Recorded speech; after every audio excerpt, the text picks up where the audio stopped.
Hello student, this Kartik Sharma. मैं आपका स्वागत करता हूं आपके अपने YouTube channel Sharma ji commerce वाले में। आज की इस वीडियो में हम लोग class 12 business studies chapter number 1 के दो बहुत ही important topic that is function of management and coordination को कवर करने वाले हैं। तो चलिए स्टार्ट करते हैं अपने पहले topic that is function of management. तो हमें 5 फंक्शन पढ़ने हैं। पर ये फंक्शंस को पढ़ने से पहले हम समझते हैं कि फंक्शन ऑफ मैनेजमेंट होता क्या है, कि भैया ये फंक्शन ऑफ मैनेजमेंट है क्या। तो द एक्टिविटीज या elements which a manager perform, वो सारी एक्टिविटीज जो एक मैनेजर परफॉर्म कर रहा है, क्यों? अपने ऑर्गेनाइजेशन के ऑब्जेक्टिव को अचीव करने के लिए। वो सभी क्या है? हमारे functions of management. So simple. चलिए अब हमें 5 फंक्शंस ऑफ मैनेजमेंट पढ़ने हैं। Planning, organizing, staffing, directing and controlling. चलिए एक एक करके सबको स्टडी करते हैं। पहला आता है हमारा टॉपिक दैट इज प्लानिंग। ठीक है, सिंपल वर्ड में मैं बताऊं तो प्लानिंग क्या है? It is a process which involves thinking before doing. एक ऐसी प्रक्रिया है जिसमें हम लोग करने से पहले सोचते हैं। राइट, कुछ भी आपको करना है तो पहले आप उससे सोचिए कि कैसे करना है, क्या करना है, कब करना है। राइट, इन चीजों को जब सोचेंगे वही क्या है? प्लानिंग है। देखो एक और डेफिनेशन है, it's a act of deciding in advance. In advance, advance में डिसाइड करना। क्या डिसाइड करना? व्हाट टू डू, क्या करना है, व्हेन टू डू, कब करना है, हाउ टू डू, कैसे करना है, and who will do it, और उस पर्टिकुलर जॉब को। तो हम एग्जांपल लेते हैं अपनी डेली लाइफ का। मान लीजिए कि मुझे एक ट्रिप पे जाना है। मान लीजिए मुझे घूमने जाना है शिमला। राइट, शिमला घूमने जाना है तो सबसे पहले मैं क्या सोचूंगा, मैं क्या प्लान करूंगा। क्या प्लान करूंगा?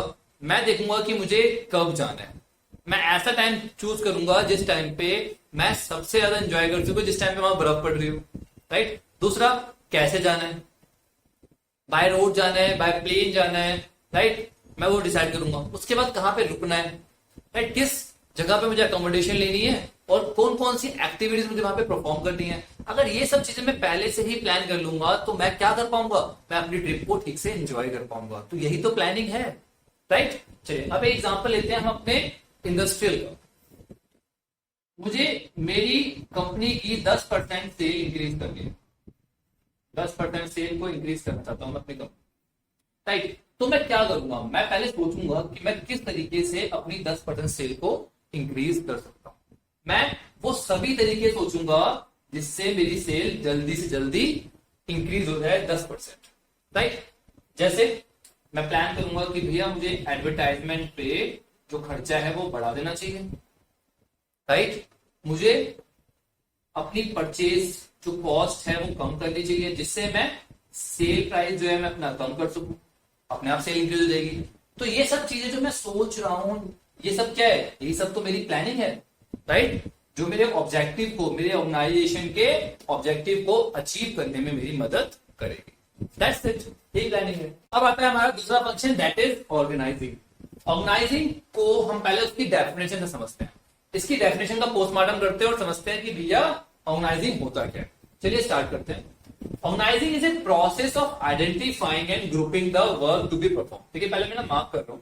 It's a process of identifying and grouping the work to be perform. ये हमारा पहला पॉइंट हो गया कि भैया ऑर्गेनाइजिंग में हम क्या करते हैं। ऑर्गेनाइजिंग में जो हमने प्लानिंग की थी, उस प्लानिंग को इंप्लीमेंट करने के लिए जो जो काम हमें करने हैं, पहले तो वो हम आइडेंटिफाई करेंगे। भैया ये काम करना है, ये काम करना है, ये काम करना है।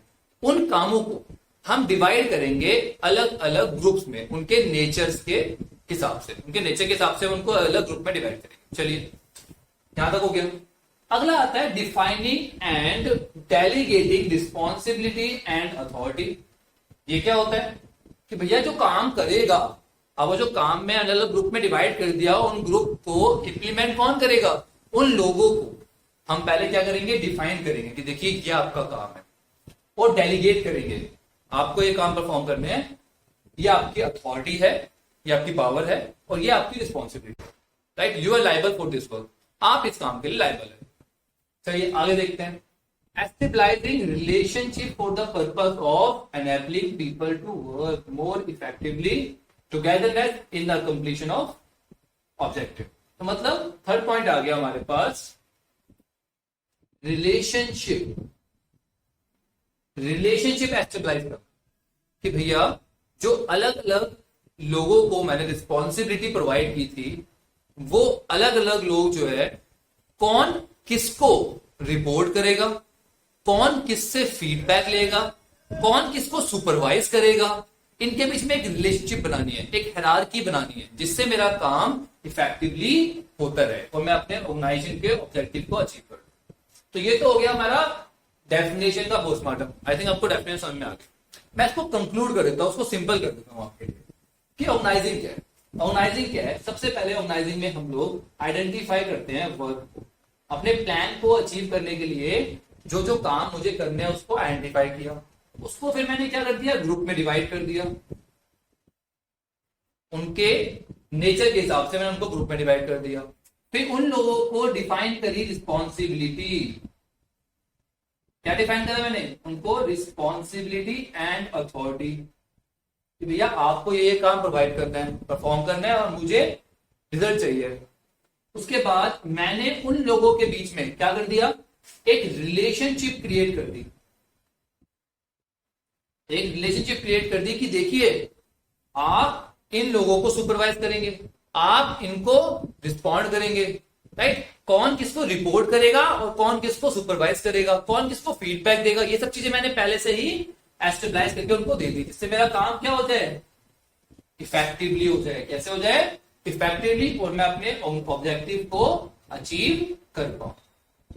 आई थिंक क्लियर हो गया होगा आप लोगों को कि ऑर्गेनाइजिंग क्या होता है। चलिए अब आता है हमारा अगला फंक्शन, दैट इज स्टाफिंग।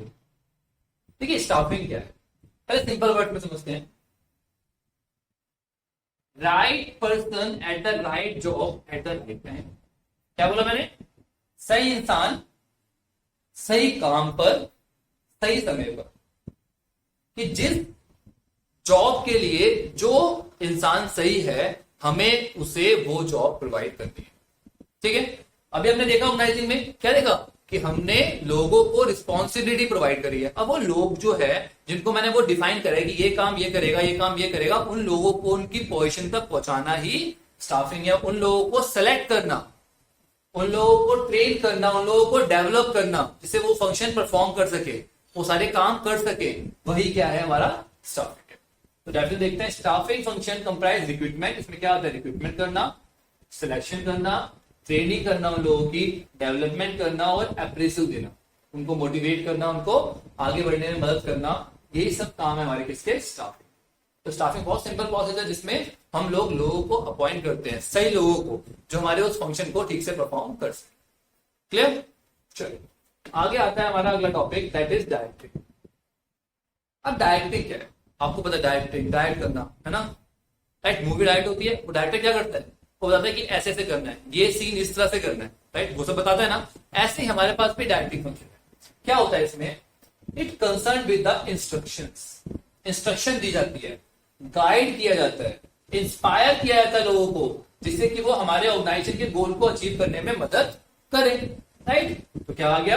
अच्छा ध्यान रखिएगा, इसमें केवल ऑर्डर देना ही नहीं आता कि आपने ऑर्डर दिया ये करो ये करो ये करो, हो गई डायरेक्टिंग। नहीं, आपको इंस्ट्रक्शंस और ऑर्डर के साथ साथ उन्हें गाइड करना है। देखिए ये काम आप इस तरह से करेंगे तो अच्छा होगा, आपके फ्यूचर के लिए भी अच्छा है। आपको गाइड करना है उनको, उसके बाद आपको उन्हें मोटिवेट करना है, उनको लीड करना है, जिससे आप अपने ऑर्गेनाइजेशन के ऑब्जेक्टिव को ठीक से अचीव कर सको। Clear? That is directing. Last function आता है हमारा, दैट इज कंट्रोलिंग। अब कंट्रोलिंग क्या है? पहले डेफिनेशन देखते हैं इसकी। ये डील करता है मेजरमेंट और correction of performance of persons. कि भैया ये क्या करता है? मेजर करता है। किसको मेजर करता है? जो आपके स्टैंडर्ड्स आपने पहले ही डिसाइड किए थे, उन स्टैंडर्ड्स को मेजर करता है। ठीक है, हमारी परफॉर्मेंस को करेक्ट करता है। चलो मैं आपको एग्जांपल दिखाता हूं।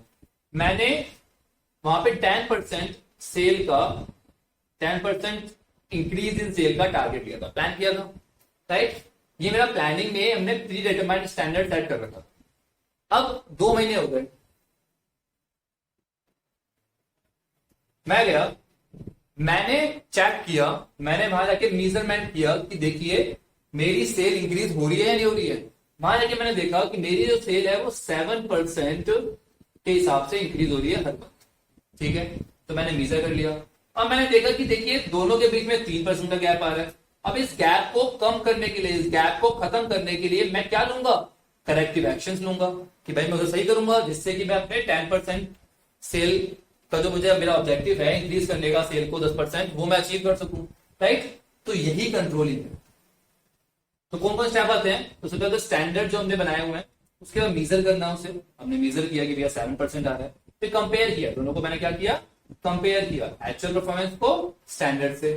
इसके बाद मैंने क्या किया, करेक्टिव एक्शंस लिए कि भैया इसको ठीक कैसे किया जा सकता है जिससे मैं अपने टारगेट को अचीव कर सकता हूं। तो यही आता है मेरा कंट्रोलिंग में। आई थिंक आप लोगों को फंक्शंस ऑफ मैनेजमेंट बिल्कुल क्लियर हो चुके हैं। फिर भी अगर कोई डाउट होता है तो प्लीज मुझे कमेंट सेक्शन में जरूर बताएं, मैं वो जो क्यूरी है उसे सॉल्व कर दूंगा। अब आता है हमारा दूसरा टॉपिक, दैट इज कोऑर्डिनेशन। पर कोऑर्डिनेशन को समझाने से पहले मैं आपको एक स्टेटमेंट बताना चाहता हूं जिससे आपको इसकी इंपॉर्टेंस बहुत ज्यादा समझ में आए।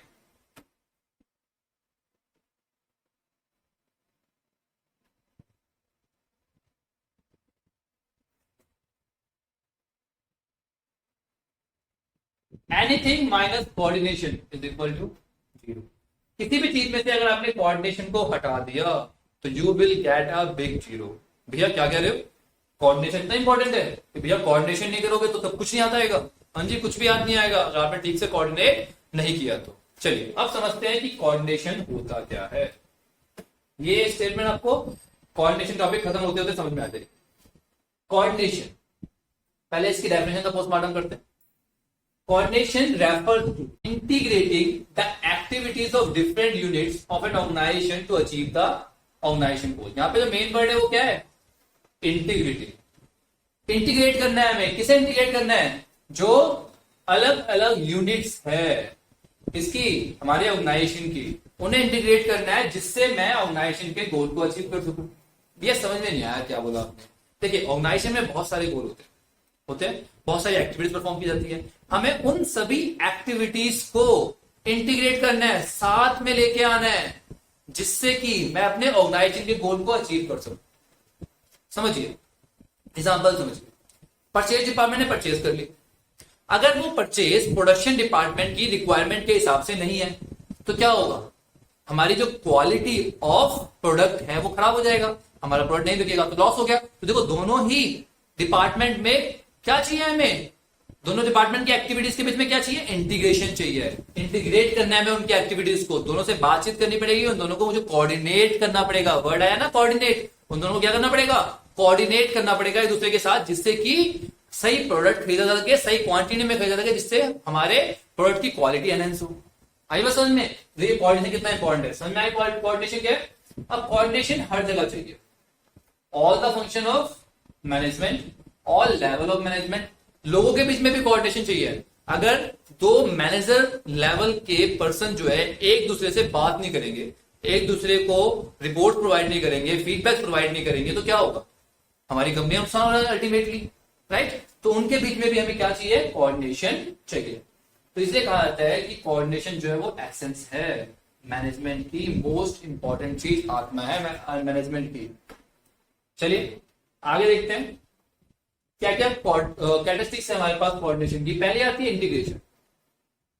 कोऑर्डिनेशन में क्या होता है, इंटीग्रेट करते हैं किसको, ग्रुप एफर्ट्स, उनको by unifying diverse interest and giving a common focus to.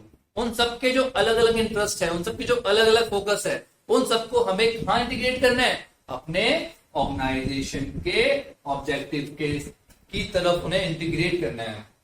कि भैया प्रोडक्शन डिपार्टमेंट चाहता है कि अच्छा प्रोडक्ट मिले, परचेज डिपार्टमेंट सस्ता है। राइट, हमें उन दोनों की एक्टिविटीज को इस तरह से इंटीग्रेट करना है कि हमारे ऑर्गेनाइजेशन का ऑब्जेक्टिव अचीव हो सके।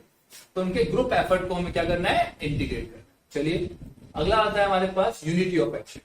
कोऑर्डिनेशन हेल्प करता है यूनिटी ऑफ एक्शन में, जो एक डिपार्टमेंट की दूसरे डिपार्टमेंट से। मैंने अभी आपको एग्जाम्पल समझा दिया कि जो एक्शन है वो यूनाइट हो, दैट इज जो प्रोडक्शन डिपार्टमेंट को प्रोडक्ट चाहिए वही रॉ मटेरियल परचेज डिपार्टमेंट को खरीदना है सस्ते दामों में। तो दोनों के बीच में कोऑर्डिनेशन बहुत जरूरी है, जिससे कि जो एक्टिविटीज है उनका जो एक्शन है वो क्या हो सके, यूनाइट हो सके, किसकी तरफ, हमारे ऑर्गेनाइजेशन के गोल की तरफ। ठीक है, एग्जांपल दे रखा है, तो परचेज डिपार्टमेंट को उतना खरीदना चाहिए जितना प्रोडक्शन डिपार्टमेंट को जरूरी है। इनके बीच में इम्बैलेंस हुआ तो लॉस तो किसका होगा, ऑर्गेनाइजेशन का ही होगा। चलिए अगला आता है हमारे पास, दैट इज कॉर्डिनेशन प्रोसेस। देखिए कोऑर्डिनेशन ऐसा नहीं है कि अभी किया बाद में नहीं करना, it is a coordination process, चलता रहेगा। ठीक है, सारे फंक्शन के साथ है, सारे लेवल्स पे है, तो it's a process which is continuous, right. अगला आया हमारे पास प्रिवेसिव। प्रिवेसिव पता है आपको, हर जगह पे है। तो coordination required all level of management, सभी लेवल ऑफ मैनेजमेंट पे हर डिपार्टमेंट में चाहिए, राइट। फाइनेंस डिपार्टमेंट, इन्वेंट्री में, प्रोडक्शन में, सेल्स में, परचेज में, हर जगह पे हमें कोऑर्डिनेशन की जरूरत पड़ती है। दैट इज ऑल प्रिवेसिव, हर जगह पे कोऑर्डिनेशन चाहिए। कोऑर्डिनेशन किसकी रिस्पॉन्सिबिलिटी है, मैनेजर्स की। अब प्यून तो कोऑर्डिनेट करेगा नहीं, राइट। कोऑर्डिनेशन का काम किसका है, कि कौन कराएगा कोऑर्डिनेशन, अलग डिपार्टमेंट्स में, अलग लेवल में, मैनेजर्स। ठीक है, तो ये डेलीब्रेट फंक्शन है जो मैनेजर को परफॉर्म करना पड़ता है। ठीक है, रिस्पॉन्सिबिलिटी है किसकी, मैनेजमेंट की। ठीक है, जो मैनेजर है, मैनेजमेंट की रिस्पॉन्सिबिलिटी किसकी है, कोऑर्डिनेट कराने की, ये हमारे मैनेजर की responsibility. Clear, it is a deliberate function, जो मैंने अभी बोला था आपको, वर्ड यूज किया था मैंने, डेलीब्रेट फंक्शन। देखिए अपने आप नहीं होता कोऑर्डिनेशन, ये आपको डेलिबरेटली करना पड़ेगा, इंटेंशनली करना पड़ेगा। A manager has to coordinate the effort of different people in a deliberate manner. ठीक है, even the member in the department are very cooperative. अब देखिए वो बहुत कोऑपरेटिव है, सारे बंदे अच्छे हैं, तो बोला नहीं कोई बेकार है। ठीक है, सब अच्छे हैं, सारे एम्प्लॉय अच्छे हैं, बट फिर भी आपको कोऑर्डिनेशन करना पड़ेगा। वो कोऑपरेटिव है, कोऑर्डिनेटेड नहीं है। कोऑपरेट कर रहे हैं वो लोग, हमें उन्हें कोऑर्डिनेट करना पड़ेगा। ठीक है, cooperation without coordination may lead to waste of effort. वो कोऑपरेट कर रहे हैं पर उनके बीच में खुद ही कोऑर्डिनेशन नहीं है, एक ही काम को दो दो लोग रिपीट कर रहे हैं कि भैया मैं आपकी हेल्प करता हूं, भैया नहीं आपका ये काम है, आपका ये काम है, हमें उनके कामों के बीच में कोऑर्डिनेट करना है। क्लियर। और कोऑर्डिनेशन विदाउट कोऑपरेशन से क्या होता है, डिससेटिस्फेक्शन होता है। मैं कोऑर्डिनेट तो कर रहा हूं पर वो कोऑपरेट नहीं कर रहा। ठीक है, मैं तो उसे बता रहा हूँ ये काम ऐसे करना है, ये काम ऐसे करना है, उनके बीच में मैंने एक लिंक स्टेबलाइज कर दिया, बढ़िया सा बढ़िया सिनेरियो बना दिया, बट भैया वो कोऑपरेट करने को राजी नहीं है। वो परचेज डिपार्टमेंट वाला प्रोडक्शन डिपार्टमेंट वाले की बात मानने को राजी नहीं है, तो कोऑर्डिनेशन पॉसिबल ही नहीं है, राइट। तो डिससेटिस्फेक्शन करती है। आई थिंक क्लियर हुई आपको कैरेक्टरिस्टिक्स। चलिए आगे बढ़ते हैं। इंपॉर्टेंस ऑफ कोऑर्डिनेशन, क्या इंपॉर्टेंस है कोऑर्डिनेशन की, तीन जगह पे हम इंपॉर्टेंस को समझते हैं, growth in size, functional differentiation और स्पेशलाइजेशन। ठीक है, स्टडी करते हैं।